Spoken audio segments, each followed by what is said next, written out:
I'm Bree Mosier. And I'm Abby Higgins. And this project is Lights, Camera, Science. Our second semester ISP project is on pinhole cameras and how the placement of a colored filter on the exterior interior of the pinhole camera impacts the contrast tone of the negative image. Our hypothesis is that if a colored filter is placed over the pinhole on the outside of the box, then the developed image's quadrant values will be within 8 to 10 of the given value scale. This light-proof pinhole camera out of simple objects you find around the house. The pinhole camera itself is made out of an old cardboard box, an aluminum can, flat black paint, and a lot of duct tape. In addition to the materials that Abby described, we also used a lot of tools to make the pinhole camera, some of which included an X-Acto knife, paintbrush, scissors, sandpaper, and a sewing needle. These materials and tools were great and all, but what we really needed was access to a darkroom, unexposed photography paper, and the chemicals needed to develop an image, like Dektol, a stop bath, fixer, and running water.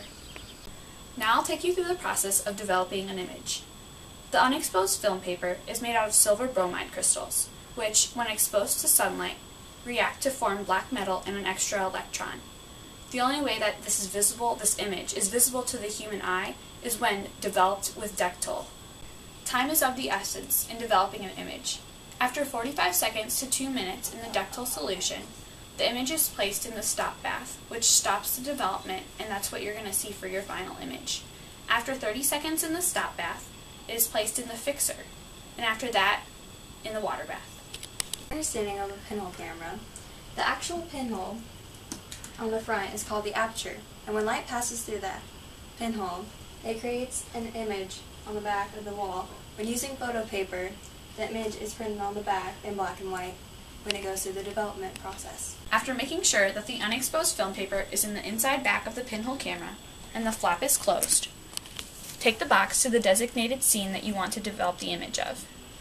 Open the pinhole flap and expose the scene to 40 seconds of light.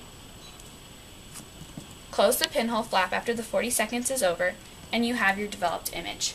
Take it to the darkroom and develop the image as we talked about earlier, with the designated times for each stop bath, fixer, Dektol, and water bath. To make our experiment more unique, we used colored filters put on the exterior and interior of the pinhole camera. In order to collect comparable data, we divided each negative into 4 quadrants. We had 4 negatives, a no filter, an orange, a red, and a blue, and the colors signify that we used a colored filter. In separating each into 4 quadrants, we can more easily compare them using the given value scale to compare contrast in tone, as you can see from the charts here.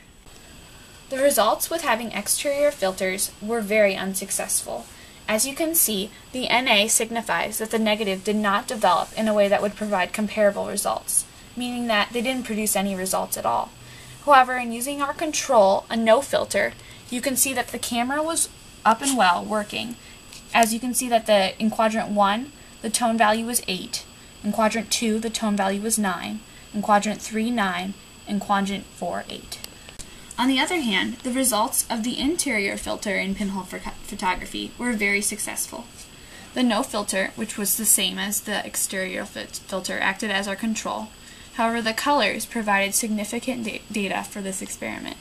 The orange, as you can see, did not have any value in quadrant 1, but in 2 and 4 had a color value of 2. In quadrant 3, it had the highest value given in 4. As for the red colored filter, it provided the best results. In quadrant 1 and quadrant 4, the value was 7, and in quadrant 2 and 3, the value was 8. And these valued numbers mean percent darkness. So, for example, in red, quadrant 2's value was 8, meaning it's 80% darkness. The final test was blue. Blue provided in quadrant 1 a value of 5, in quadrant 2 a value of 7, in quadrant 3 a value of 8, and in quadrant 4 a value of 6. In conclusion, the results of the experiment did not support our hypothesis. Our original hypothesis was that if a colored filter is placed over the pinhole on the outside of the pinhole camera, then the developed image's value will be within 8 to 10 on the given scale. One limitation that cannot be controlled in our experiment is the weather, more specifically the lighting. The intensity of the sunlight could dramatically change the results of our experiment.